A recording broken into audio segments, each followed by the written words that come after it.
the lighting is a little bit strange. Oh, maybe it'll be okay. Alright. So, welcome in. Did I say that already?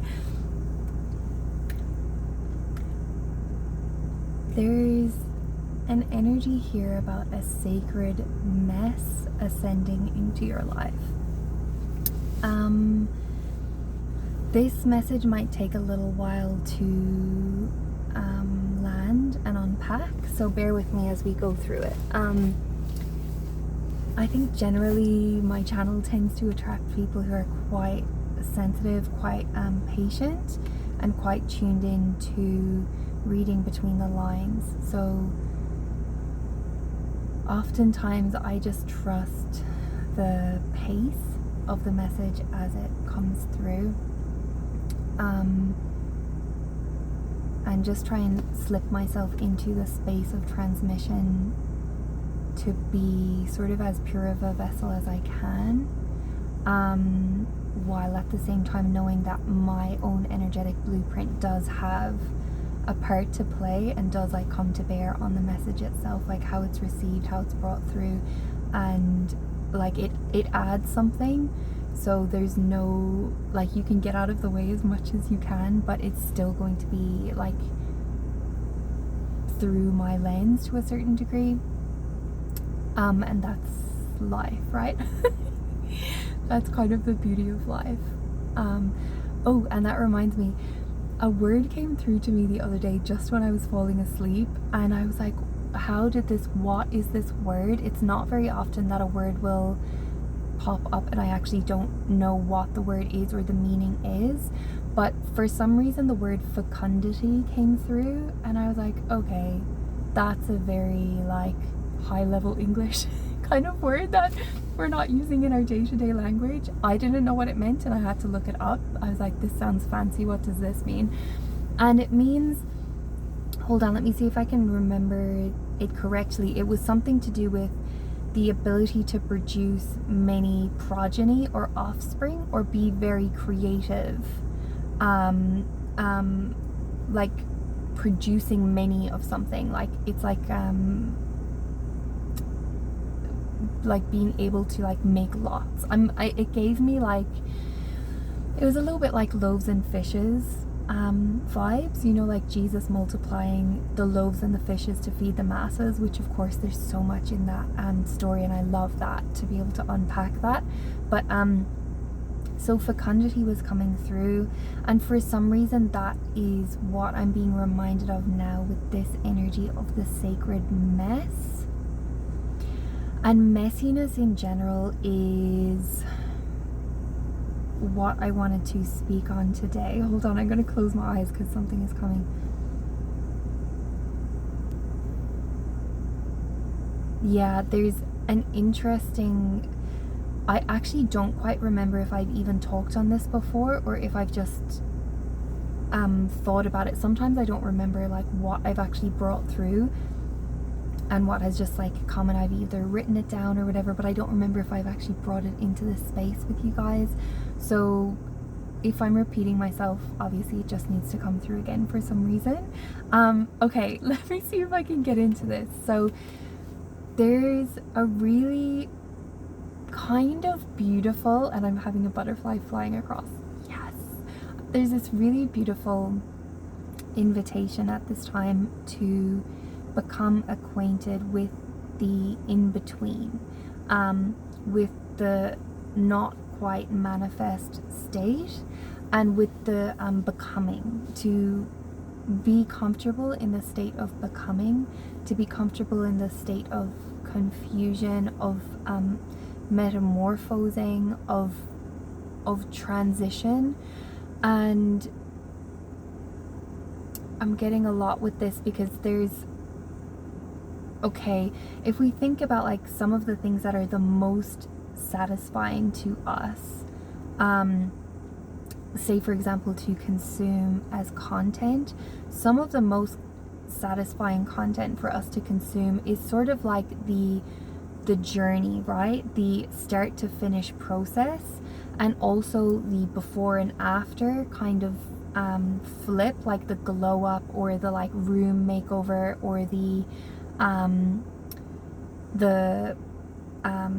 like thrift flip or the something, like taking something, starting somewhere and ending up somewhere else, and either seeing the whole process of how it gets from A to B and having it sort of all wrapped up in this nice little package, or to just sort of have like a side-by-side view of a before and an after, so that we have that sort of instant gratification of how things line up perfectly, how the edges are all buffed out, how things just sort of land perfectly, align perfectly, how the storyline wraps itself up, etc., etc., right? Like everyone can kind of relate to that to a certain degree. You open the fridge door and like everything is in these like perfectly organized, like color-coded segments or something. I don't really know what I'm trying to get at here, but that there's something within us that finds that kind of completion and that closure kind of satisfying. And so I think innately we also have a little bit of we like to kind of like take ourselves away from the messiness of how life is majority of the time, because majority of the time there's a process ongoing. Majority of the time it's like it's in the middle, right? Like it's not like at the beginning of something, it's not at the end of something, it's usually in the middle. And like obviously there's times in our lives where we're starting something new, we're at the start, and obviously there's times in our lives where we have completed a task and it's satisfying, right? Like the bed is made, that's satisfying. All the laundry is folded and put away, that's satisfying, right? But like a lot of life is about the sacred mess, the in-between phases, the process of folding the laundry, the process of making the bed, the process of sleeping in the bed, and like that's like kind of like the unmaking, you know? And so much of life is in the layers and the levels of the messy in between. And so I think I just sort of want to like bring this energy of the mess into like conversation. And there's something here, bear with me.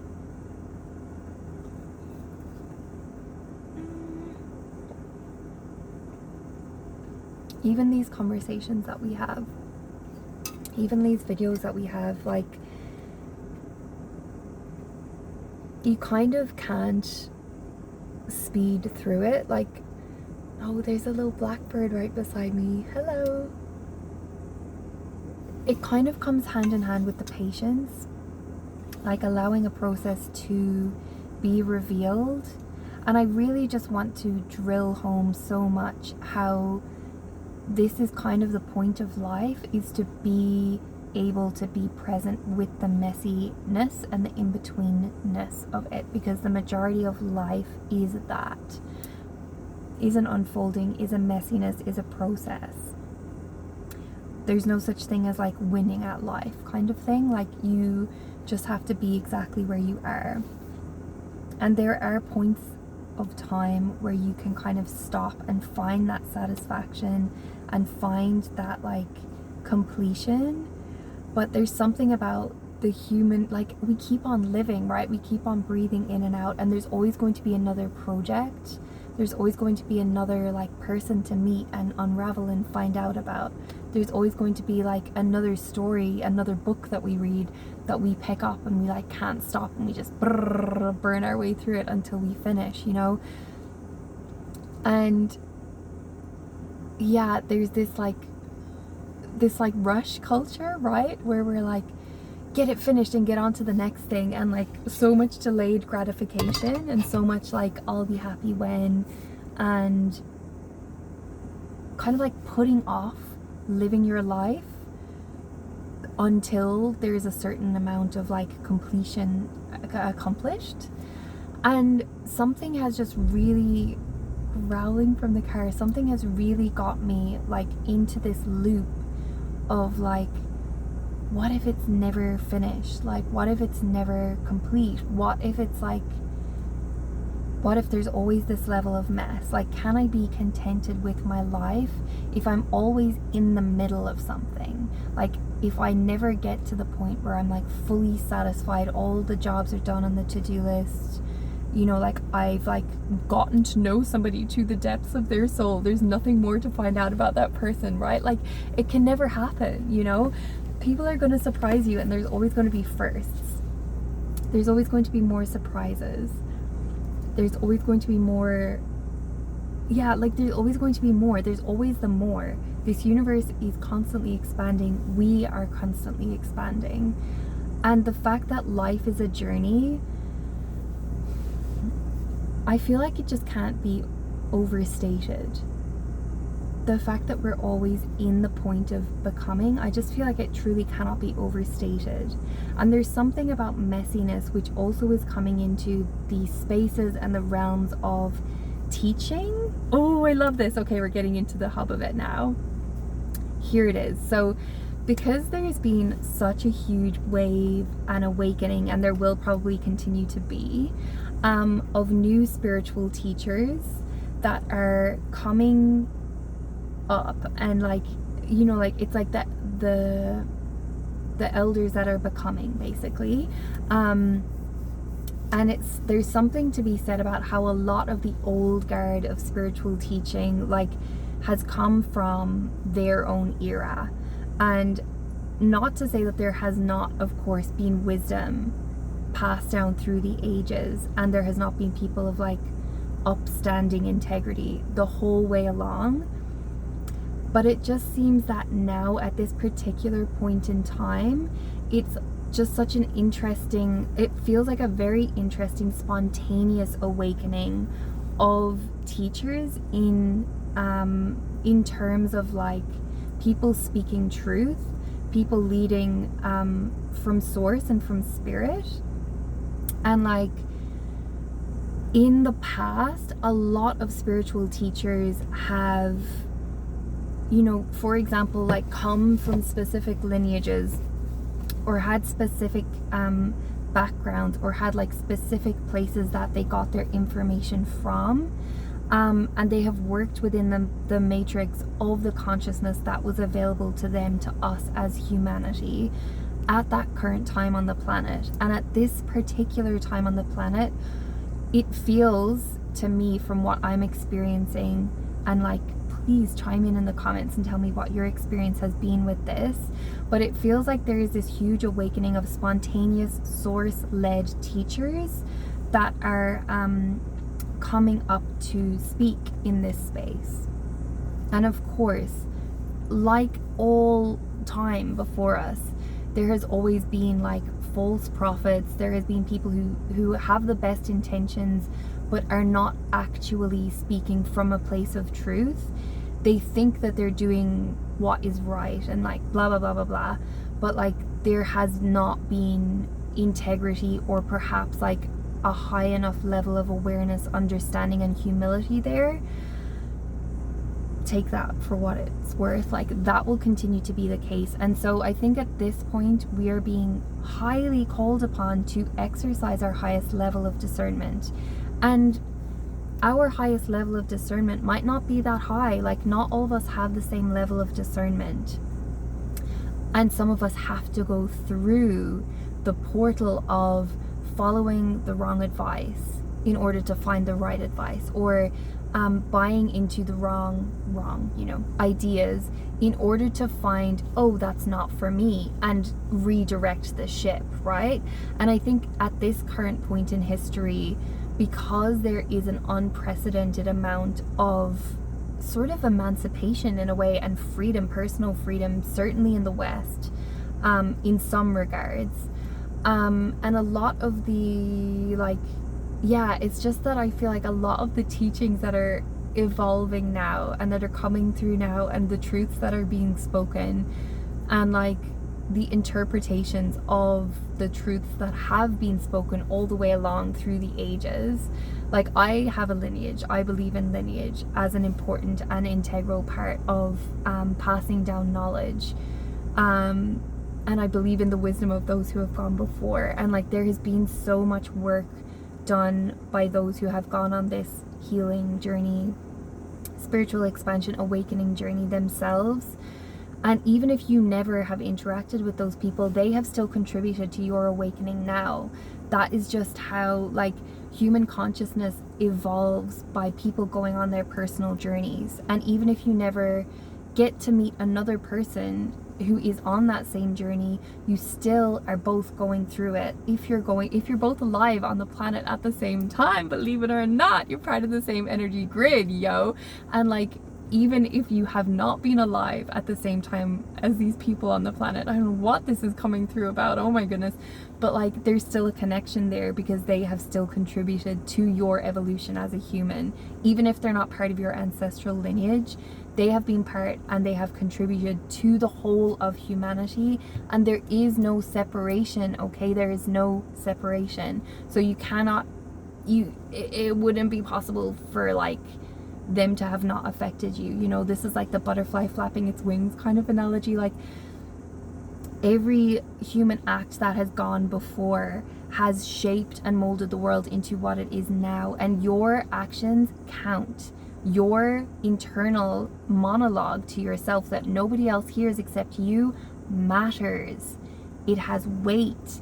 It has a manifesting quality. It has an echo in the realms, you know. I'm like trying to like this is me like giving you a visual representation of like the vast in between realms, not just the physical realms. Anyway, I'm just gonna leave that for a second. Every thought that you have is impacting the world. Every positive intention that you send out is impacting the world, okay? Like, believe that. That is a fact. That is a truth. And the work that you are doing internally on yourself is impacting everybody else and lifting everybody else and supporting everybody else around you, whether or not it seems like they're on a path or not, you know. And that's just kind of, that's just what I want to say about that.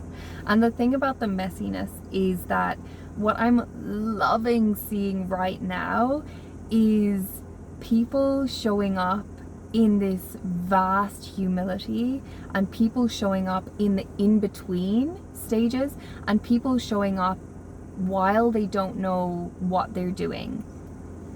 And like, bear with me for a second, people who are like showing up and speaking from their current space of truth to their highest level of wisdom, and who are also then offering up for like other people the opportunity to see a teacher becoming, the opportunity to see behind the scenes and behind the curtains of what it actually takes to step up and be a leader in this world.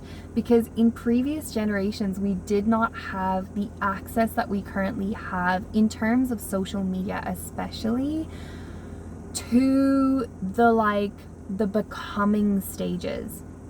All we saw was like the author after they had written the book, right? All we saw was the person standing up on stage after they had already been through their journey. We didn't see the progress all along. They didn't take us in on the trip with them.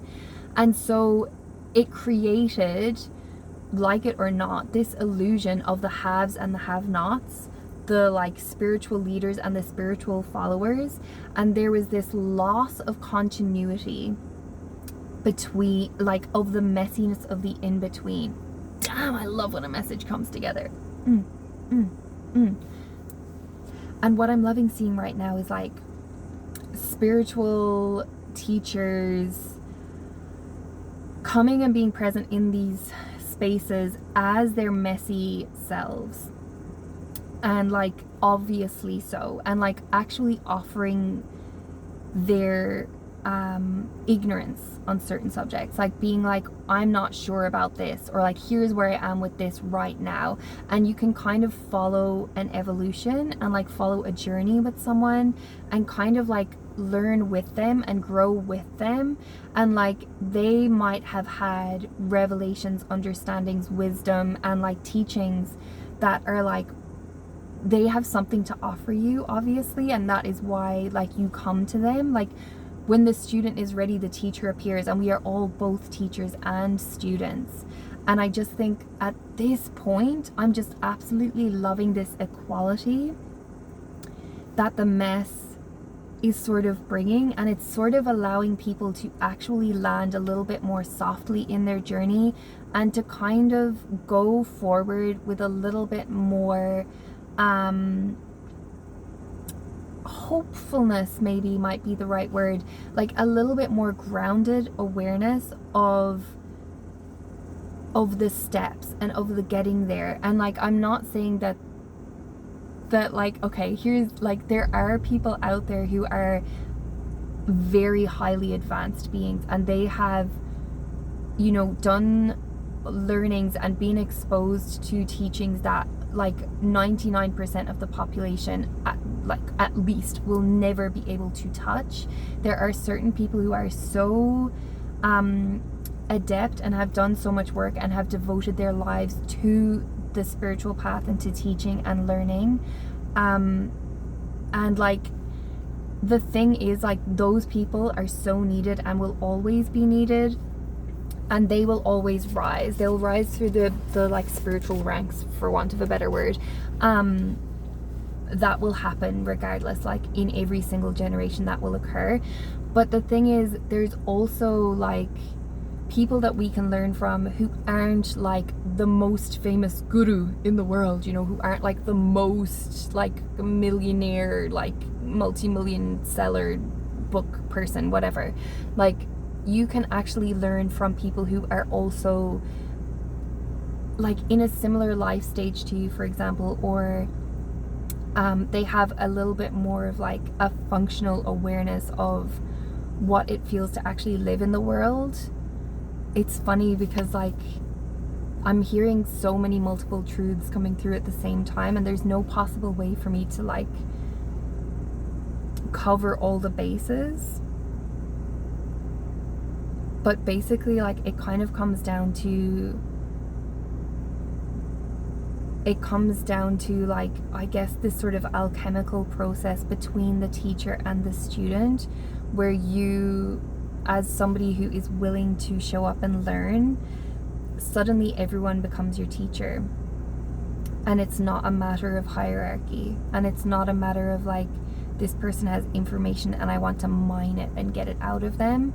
And it's also, nor is it a case of like feeling like you're better than someone else because you know things that they don't, or you've experienced things that they have not, or like vice versa. Like, I'm not as good as that person because I can't meditate that good that they can, or something. Or like, I'm not as advanced because I, you know, haven't like done as many trainings as they have. Like, there's kind of a falling away, in a sense, of a lot of that like structure and kind of archaic way of learning, where you had to come to certain centers of learning in order to be taught. Like, it's like the distribution has become a lot more like democratized. I don't know if that's the correct word, but like, there's more of like a free flow of information, and we're able to learn from people who are at different stages of the journey, and we're also able to see our teachers at the messy stages, as at the becoming stages, and to see that there is still wisdom and still worth while those people are like messy. You know, me as a teacher, super messy, super still on my growth path, you know, have so much to learn. Like, there's a lot that I have learned, and I'm not trying to diminish a lot of like the wisdom that has been passed to me, and the wisdom that is just inborn within me also. And then also, I'm not as delusional to think that like that's it, you know, like there's still so much more to be had, so much more to learn. And I live in the world not purely as a spiritual teacher, like I have other responsibilities in my world as well. So yeah, it's just sort of interesting, and I don't know, kind of exciting really to be, I feel like we're at the cutting edge of learning, the cutting edge of spiritual awakening. And there's something in here about like the interaction between the teacher and the student, where, as per usual, but even more so now, because the student-teacher dynamic has become a little bit more parasocial, like it's not in person a lot of the time. Like if you're like obviously on social media, that's not an in-person experience, so there's an amount of transmission that can come through, but obviously there's not exactly the same feedback as, say, if you were like living with a teacher, or like, you know, in an ashram in India, and like having the physical feedback from somebody who also then is observing you and how you're taking in the teachings and the awareness and the understanding, and they're able to sort of guide you personally.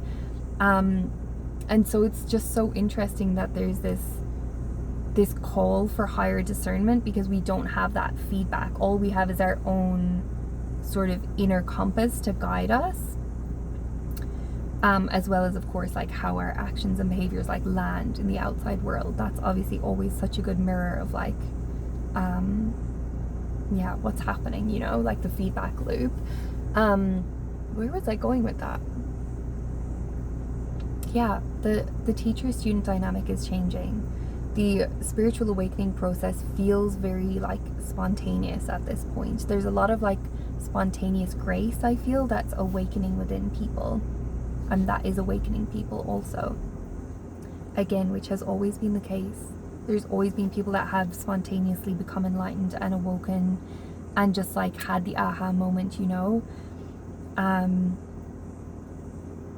etc. Like, yeah, I won't go down that rabbit hole too much, but it's just exciting, and I'm just like, I guess I'm just here to remind you to embrace the mess, and not to put people on a pedestal, not to put teachers on a pedestal, because that is, again, like the hierarchy like needs to sort of collapse in a way to where you can still learn from somebody and like have respect for somebody, and actually be able to acknowledge and be aware that like, oh, this person actually knows what they're talking about, and then also be able to know that like people are also fallible, and like not everybody is like to that high level, but that doesn't mean that they don't still have wisdom to share. I hope this is making sense. Like,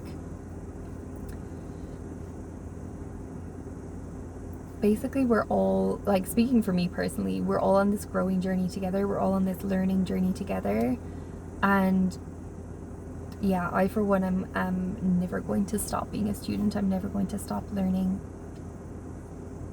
but I just don't think that there's a point that you get to where you're like, I've learned enough and now I'm ready to teach, you know. Like, you kind of have to teach from where you are, and it will like land with whoever it needs to land with, you know what I mean? And like when people are like, I need another kind of a flavor, you know, then they'll go to someone else and they'll learn somewhere else, somehow, some other way. But the people that are ready to learn from you will be drawn to you and your essence.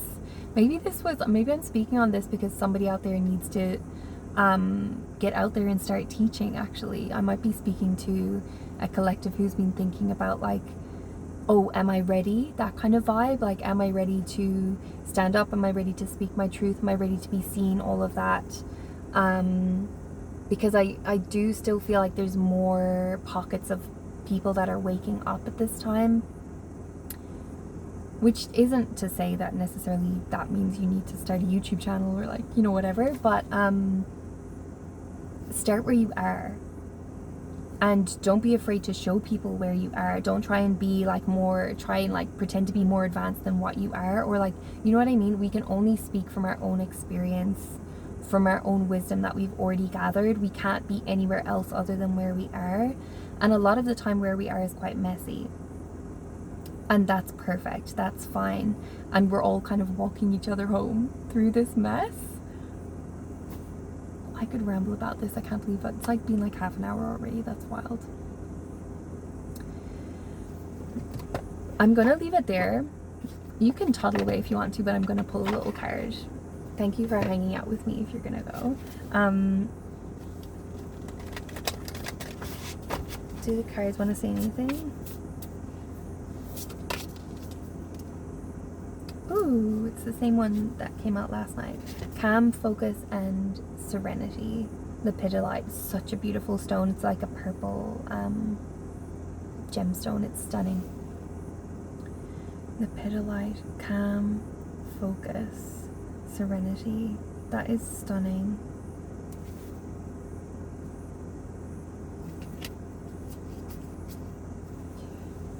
I kind of just want to say like everything's fine. This keeps like falling off my shoulder. It's so annoying.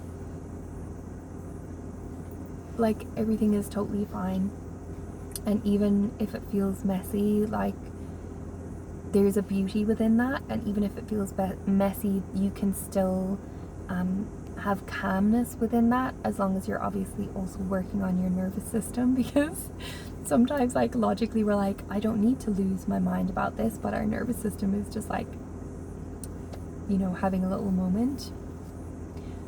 So yeah, there's like practical ways that you can support yourself as well, but embrace the mess to a certain degree, you know? Like life is sort of meant to unfold in that kind of chaotic way.